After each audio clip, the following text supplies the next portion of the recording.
We will be making a red lentil soup today. Lentil soups can be made in different ways.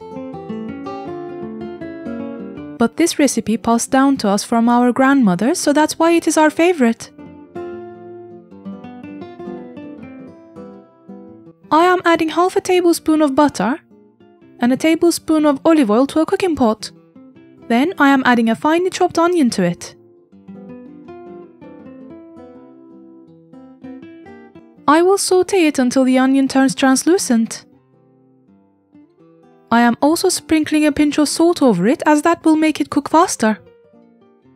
After that, I am adding a finely chopped clove of garlic to it.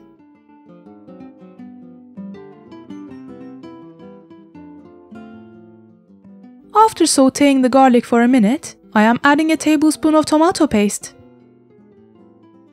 That also needs a minute of frying.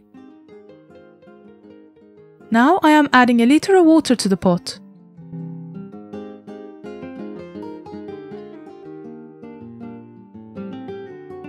Now it's time to add 200 milliliters of rinsed red lentils to it.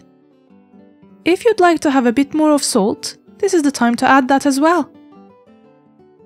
I am now placing its lid on and leaving it to simmer on medium heat. It cooked in 25 minutes, so I am turning off the heat. Please do not forget to like and share our videos. Enjoy!